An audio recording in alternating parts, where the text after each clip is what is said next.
लोकतंत्र को सफल बनाने के लिए शर्तें या आवश्यक परिस्थितियां, ये चल रही थी आपकी। देखो इसमें आपको 10 पॉइंट बता दिए। 11वां पॉइंट है स्वतंत्र एवं शक्तिशाली न्यायपालिका। 11वां पॉइंट है स्वतंत्र एवं शक्तिशाली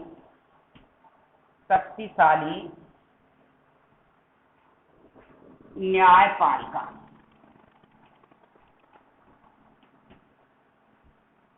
स्वतंत्र एवं शक्तिशाली न्यायपालिका। देखो लोकतंत्र को सफल बनाने के लिए किसी भी देश में न्यायपालिका का स्वतंत्र और शक्तिशाली होना आवश्यक है। देखो प्रजातांत्रिक शासन प्रणाली में कार्यपालिका कभी कभी निरंकुशता का व्यवहार करने लगती है, शासन निरंकुशपूर्ण करने लगती है। ऐसी स्थिति में उसकी कार्यपालिका की निरंकुशता पर रोक लगाने के लिए न्यायपालिका उस पर नियंत्रण रखती है। उसी प्रकार प्रजातांत्रिक शासन प्रणाली में कई बार व्यवस्थापिकाएं ऐसा कानून का निर्माण कर देती हैं जो असंवैधानिक है, जो संविधान के दायरे में नहीं है, तो न्यायपालिका उस व्यवस्थापिका द्वारा निर्मित बनाए गए कानून को निरस्त करती है और व्यवस्थापिका पर और कार्यपालिका पर नियंत्रण रखती है। कब रखती है? जब न्यायपालिका स्वतंत्र होगी और शक्तिशाली होगी। समझ में आई बात? देखो यदि न्यायपालिका स्वतंत्र नहीं होगी तो दबाव में काम करेगी, और जब दबाव में काम करेगी तो कार्यपालिका अपनी मनमर्जी से शासन करेगी, व्यवस्थापिका अपने मनमर्जी से कानून बनाएगी, चाहे वो संविधान के खिलाफ हैं या संविधान के अंतर्गत हैं। ऐसी स्थिति में न्यायपालिका और कार्यपालिका को निरंकुश होने के बचाने के लिए असंवैधानिक तरीका से जो ये कार्य करते हैं, इन कार्यों को, असंवैधानिक कार्यों को रोकने के लिए स्वतंत्र एवं निष्पक्ष शक्तिशाली न्यायपालिका का होना आवश्यक है, और ये काम न्यायपालिका करती है। ठीक है सर? अब देखते हैं किताब में क्या है। देखो लोकतंत्र का आधार संविधानवाद है। इसका अर्थ है कि लोकतंत्र में सरकार को निरंकुश सत्ता प्राप्त नहीं होती। मैंने बताई थी ना, निरंकुश नहीं होती है शासन प्रणाली लोकतंत्र में। अब तो उसे अनिवार्य रूप से संवैधानिक मर्यादाओं और सीमाओं को स्वीकार करना होता है। लोकतंत्र की सफलता के लिए एक शक्तिशाली एवं स्वतंत्र न्यायपालिका की स्थापना जरूरी होती है, क्योंकि ऐसी न्यायपालिका ही कार्यपालिका को कानून का उल्लंघन करने व अत्याचारी होने से रोकती है तथा व्यवस्थापिका द्वारा बनाए गए असंवैधानिक कानूनों को अवैध घोषित कर सकती है। ऐसी न्यायपालिका नागरिकों की स्वतंत्रता की रक्षा भी करती है। समझ में बैठ गई बात? अगला नंबर है योग्य एवं निष्पक्ष कर्मचारी तंत्र। योग्य एवं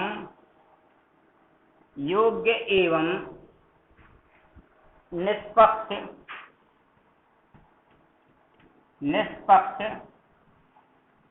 कर्मचारी तंत्र। इसका मतलब क्या है? देखो लोकतंत्र में जो नीतियां बनाई जाती हैं, जो नीतियां जो कर्मचारियों जिनको लागू करते हैं, वो नीतियां जनप्रतिनिधियों के माध्यम से बनाई जाती हैं, और जब जनप्रतिनिधि उन नीतियों को बनाते हैं तो कर्मचारी तंत्र है, जो प्रशासनिक वर्ग है, जो वो उनको लागू करवाता है। तो ऐसी स्थिति में जब कर्मचारी तंत्र योग्य होगा, निष्पक्ष होगा, किसी दल बदल का सहारा नहीं लेगा, किसी दबाव में नहीं रहेगा, और उन नीतियों को बड़ी ईमानदारी के साथ, निष्ठा के साथ लागू करेगा, तो प्रजातंत्र सफल होगा। ठीक है साहब? देखो कई बार ऐसा हो जाता है कि ये जो कर्मचारी तंत्र है, जो प्रशासनिक वर्ग है, ये इतना अहंकारी हो जाता है, ये इतना पक्षपाती हो जाता है कि क्योंकि जो सत्ता पक्ष होता है ना, सत्ता पक्ष होता है, जिस दल की सरकार होती है उसकी वाहवाही ज्यादा करता है और जनता के कार्यों की देखभाल, जनता के कार्यों की तरफ ये ध्यान नहीं देते हैं। ऐसी स्थिति में जो जनप्रतिनिधि कानून बनाते हैं और उन कानूनों को लागू करवाता है ये प्रशासनिक वर्ग, यदि ये योग्य होंगे, निष्ठावान होंगे, निष्पक्ष होंगे, किसी दबाव में काम नहीं करेंगे तो लोकतंत्र सफल होगा। ये अपनी ड्यूटी को जनता की सेवा समझेंगे, अपने कर्तव्य को जनता की सेवा करके समझेंगे, सेवा भाव से काम करेंगे तो लोकतंत्र उज्जवल होगा। ठीक है सर। लोकतंत्र में जनप्रतिनिधियों द्वारा बनाई गई नीतियों को कर्मचारी तंत्र ही लागू करता है। लोकतंत्र की सफलता के लिए यह जरूरी है कि कर्मचारी तंत्र न केवल प्रशासनिक दृष्टि से अपने कार्य में कुशल होना चाहिए, अपितु उसे आम जनता के लिए सेवाभावी भी होना चाहिए। उसे सदैव दलगत राजनीति में तटस्थ एवं निष्पक्ष रहना चाहिए। ठीक है साहब। नंबर 13वां है स्वस्थ एवं सुसंगठित दलीय व्यवस्था। स्वस्थ एवं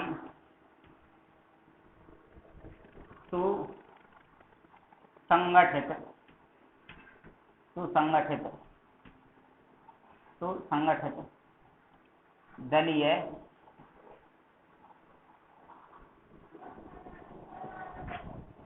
दलीय व्यवस्था।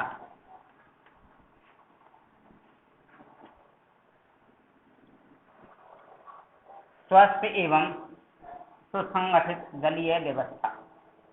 देखो साहब इससे क्या है, देखो लोकतांत्रिक शासन प्रणाली में यदि दल स्वतंत्र होंगे, स्वस्थता की भावना होगी, स्वस्थ राजनीति करेंगे। स्वस्थ का मतलब होते हैं साफ छवि वाली राजनीति, ऐसी नहीं है ईर्ष्यावादी राजनीति, ऐसे नहीं। स्वस्थ राजनीति करेंगे और सुसंगठित होंगे, अर्थात अपने संगठन के नियमों का पालन करेंगे, राष्ट्र हित की भावना का पालन करेंगे, देश हित की भावना का पालन करेंगे तो लोकतंत्र उज्जवल होगा। समझ में आई बात। स्वस्थ का मतलब होता है साफ सुथरी राजनीति करना, गंदी राजनीति नहीं करना है, ईर्ष्या की, द्वेष की ऐसी राजनीति नहीं करना। आज कोई दल है सत्ता में, अगले दिन कोई और दूसरा दल आएगा सत्ता में, तो उसके साथ और ऐसा व्यवहार करें, बेमनस का व्यवहार है, भाईचारे का व्यवहार नहीं करें, शत्रुता का व्यवहार या ईर्ष्या का व्यवहार करें और उसकी नीतियों को रोकें, उसकी नीतियों को लागू करें या ऐसी अड़चनें पैदा करें, नीतियों को बदलें, तो वो स्वस्थ राजनीति नहीं कहलाती है। ठीक है सर। लोकतंत्र व्यवहार में दलीय शासन प्रणाली है तो लोकतंत्र की सफलता राजनीतिक दलों की नीतियों, कार्यक्रमों एवं निष्ठा पर निर्भर करती है। लोकतंत्र की सफलता के लिए जरूरी है कि राजनीतिक दलों का निर्माण स्वस्थ आधार पर हो, उनका संगठन क्षेत्रीय, भाषाई अथवा सांप्रदायिक आधार पर नहीं होना चाहिए, अपितु राष्ट्रीय आधार पर होना चाहिए। इसका अर्थ है कि राजनीतिक दलों का निर्माण राष्ट्रीय स्तर की आर्थिक एवं राजनीतिक परंपराओं को, राजनीतिक समस्याओं को लेकर होना चाहिए। इसके अलावा राजनीतिक दलों के संचालन में आंतरिक लोकतंत्र होना चाहिए। और देखो राजनीतिक दल हैं, इनके अंदर भी आंतरिक लोकतंत्र होना चाहिए, मौका मिलना चाहिए इनकी दलीय प्रणाली में भी, प्रत्येक व्यक्ति को मौका मिलना चाहिए। हमारे भारत के 1-2 राजनीतिक दल ऐसे हैं, दुर्भाग्य से उनमें आंतरिक लोकतंत्र नहीं पाया जाता है, उनमें अभी भी वंशवाद चल रहा है।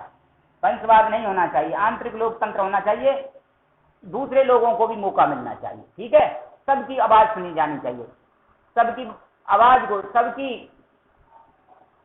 कार्य प्रणाली पर भरोसा करना चाहिए।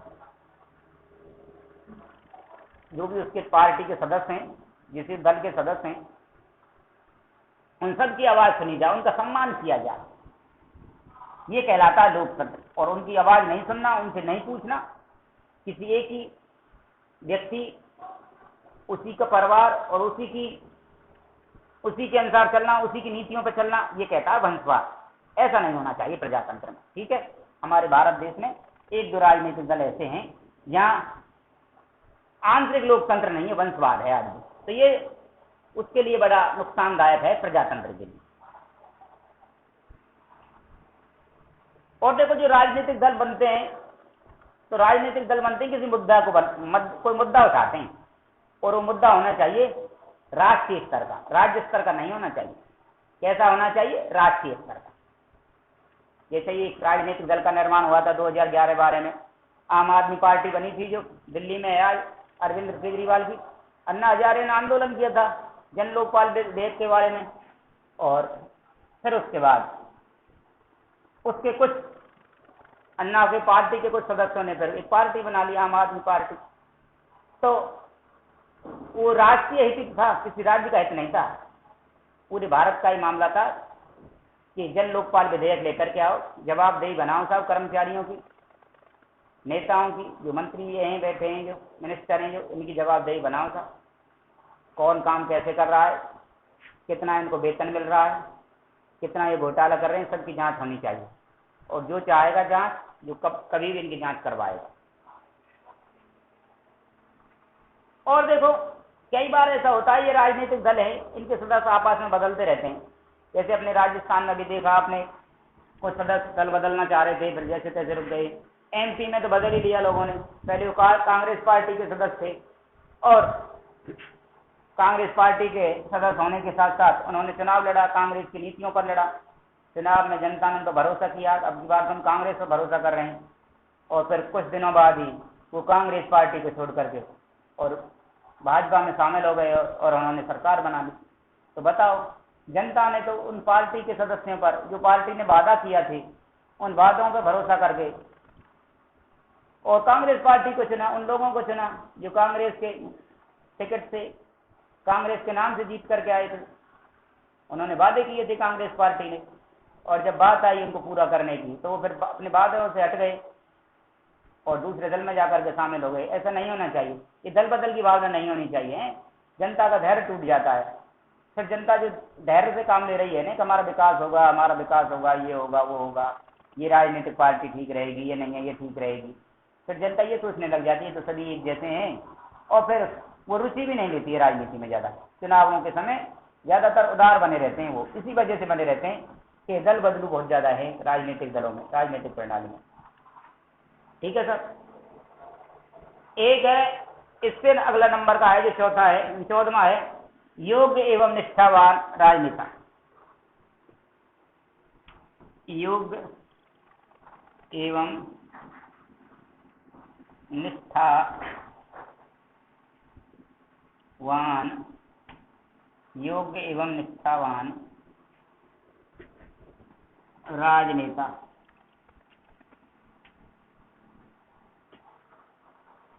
योग्य एवं निष्ठावान राजनेता। देखो साहब,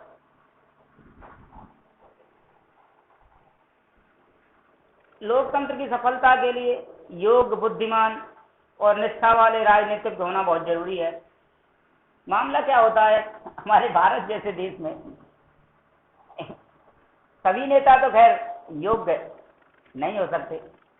कुछ नेता तो, राजनेता तो अच्छे योग्य, बहुत बड़े जानकार है, निष्ठावान है, उनकी निष्ठा पर कोई उंगली नहीं उठाई जा सकती, उनकी योग्यता पर कोई उंगली नहीं उठाई जा सकती, उनकी बुद्धि पर, उनके दिमाग पर कोई संदेह नहीं किया जा सकता।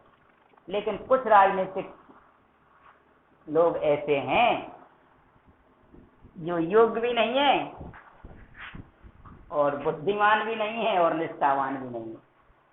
अब वो कैसे हैं साहब? एक वर्ष की बात, मेरठ के किसानों ने आंदोलन किया था। अब मेरठ के किसानों ने आंदोलन किया तो आंदोलन क्या था कि मेरठ के किसानों ने सब ये अपनी साग सब्जियां उगाते हैं ना, इसकी खेती की। जैसे तुम्हारी ये हरी मिर्च है, टमाटर है, गोभी है, बैंगन है, आज ऐसी खेती की उन्होंने। और उस जमाने में क्या था, उस समय जब ये आंदोलन हुआ कि बाजार में जो ये लाल मिर्च है ना, लाल मिर्च होती है जो, इसके भाव तो उस जमाने में थे 30-40 रुपया किलो, और जो हरी मिर्च थी उसके कोई भाव ही नहीं थे। मंडी में किसान ले जाते थे, कोई भाव ही नहीं था, कोई खरीदता ही नहीं था, 1-2 रुपए की बिकती थी, बड़ी मुश्किल थी। किसान बड़े दुखी थे। उन्होंने कहा देखो कितने इसमें हमको खाद डालना पड़ता है, हम बीज भी बोते हैं, नलाई गुड़ाई करते हैं, सिंचाई करते हैं, रात दिन लगे रहते हैं, मेहनत करते हैं, जब भी हमको कुछ पैसे नहीं मिलते, इसके लिए कुछ भी नहीं मिल रहा है, 1-2 रुपए की बिकती है, बहुत सारा ढेर की ढेर ले जाते हैं, हम गाड़ी भर करके ले जाते हैं, बुग्गी, बैल बुग्गी गाड़ी, ऊंट गाड़ी, उसके कुछ पैसे ही नहीं मिल रहे। तो राजीव गांधी वहां गए और इन्होंने आंदोलन किया, तो अंग्रेज इन्होंने मांग करी किसानों ने कि साहब ये जो लाल मिर्च है बाजार की, वो तो 30-40 रुपए किलो है, जो हमारी पहुंच से, क्या अच्छे इनकी पहुंच से बाहर है, खरीद नहीं पा रहा है हर कोई, और हमारी ये जो हरी मिर्च है जिसको हम उगा रहे हैं, नलाई गुड़ाई कर रहे हैं, सिंचाई कर रहे हैं, खाद डालते हैं, बीज डालते हैं, बहुत सारा मेहनत कर रहे हैं इसमें, उसका बाजार में कोई भाव ही नहीं है। तो राजीव गांधी ने कहा कि भाई आप एक काम करो, हरी मिर्च बोने की बजाय अब आप लाल मिर्च बोना शुरू कर दो। तो ये योग्यता का ही तो अभाव था, राजीव गांधी को पता ही नहीं था कि हरी मिर्च और लाल मिर्च कैसी होती है। तो बताओ, जिस देश की ज्यादातर जनता कृषि करती है, जो देश कृषि प्रधान है, उसके एक प्रधानमंत्री को उनकी फसलों के बारे में भी जानकारी नहीं है कि कौन सी फसल कब बोई जाती है, कब काटी जाती है, और काटने के समय कैसी होती है, बाजार के समय कैसी होती है, और जब जनता इसको खरीदती है जब ये कैसी होती है। बताओ, फिर लोकतंत्र इसमें सफल नहीं हो पाता। कई बार ऐसा चलता रहता है। ठीक है, लोकतंत्र की सफलता के लिए योग्य, बुद्धिमान तथा लोकतंत्र में निष्ठा वाले राजनीतिज्ञों का होना बहुत जरूरी है। ऐसे राजनीतिज्ञ ही राष्ट्रीय समस्याओं का शांतिपूर्ण एवं लोकतांत्रिक हल ढूंढने में समर्थ होते हैं। यदि राजनीतिक व्यक्ति भ्रष्ट, अवसरवादी, झूठे, सत्ता के लोभी, समर्थकों को अनुचित लाभ पहुंचाने वाले तथा कुत्सित भावनाओं को भड़काने वाले होते हैं, तो लोकतंत्र को भीड़ तल में बदलते और देश के सामने नेतृत्व संकट का पैदा हो जाता है। ठीक है साहब। नंबर 15 है सार्वजनिक हित की राष्ट्रीय योजनाएं। सार्वजनिक हित की राष्ट्रीय योजनाएं, नंबर अगला।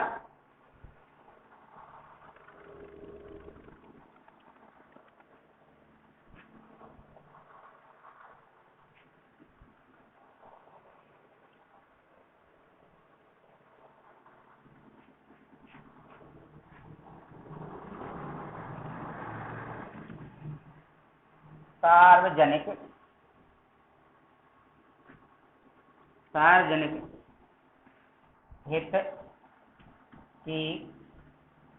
हित की राष्ट्रीय, सार्वजनिक हित की राष्ट्रीय योजनाएं। सार्वजनिक हित की राष्ट्रीय योजनाएं। अच्छा था, ये सार्वजनिक हित की राष्ट्रीय योजनाएं क्या है? देखो, प्रजातंत्र में जो योजनाएं बनाई जाती हैं, प्रजातंत्र में जो योजनाएं बनाई जाती हैं वो राष्ट्रीय हित को देख करके बनाई जानी चाहिए।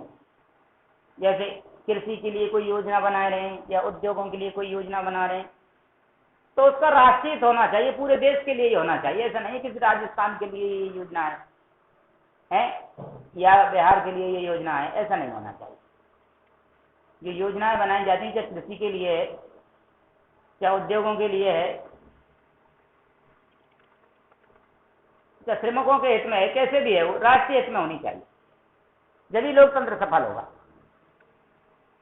विकासशील देशों में लोकतंत्र की सफलता के लिए जरूरी है कि शासन ऐसी राष्ट्रीय योजनाएं बनाए जो एक और कृषि एवं उद्योगों के संतुलित विकास में सहायक हों, राष्ट्रीय आय की वृद्धि करती हों तथा समाज के श्रमिक वर्ग व कमजोर वर्ग के जीवन स्तर को ऊंचा उठाने में सहायक हों। और नंबर अगला है जो लास्ट है, आधारभूत मामलों में राष्ट्रीय सहमति। लास्ट, आधारभूत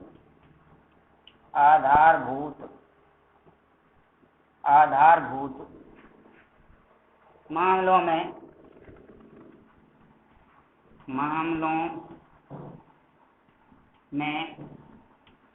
राष्ट्रीय सहमति।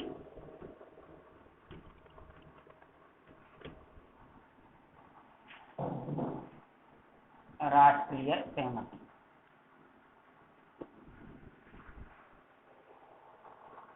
लोकतंत्र की सफलता के लिए अत्यंत जरूरी है कि आधारभूत मामलों पर समाज के बहुसंख्यक व अल्पसंख्यक वर्गों तथा राजनीतिक दलों में सहमति हो। देखो, जो बहुसंख्यक उसे कहते हैं जो संख्या में अधिक हैं, अल्पसंख्यक उसे कहते हैं जो संख्या में कम हैं। तो हमारे भारत देश में बहुसंख्यक भी हैं, अल्पसंख्यक भी हैं, हर जगह है। अल्पसंख्यक जिनकी संख्या कम है, बहुसंख्यक जो संख्या में अधिक हैं, इनके बीच आपस में सहमति होनी चाहिए। कई बार ऐसा होता है बहुसंख्यक बहुमत के आधार पर अल्पसंख्यकों की अनदेखी करता है और अल्पसंख्यक उसमें फिर रुचि नहीं लेते हैं। ऐसा नहीं होना चाहिए। उसी प्रकार राजनीतिक दल, जितने भी राजनीतिक दल हैं, चाहे कोई सत्ता पक्ष में है या प्रतिपक्ष में है, वो सभी सहमत होने चाहिए। ये तुम्हारे लोकतंत्र के लिए आवश्यक शर्तें हो गई। प्रश्न आ सकता है, आपको ध्यान रखना है। अब तुम्हारा ये पाठ खत्म हो गया। आज केवल इतना ही। कल पढ़ाएंगे केंद्र सरकार को। जय हिंद, जय भारत।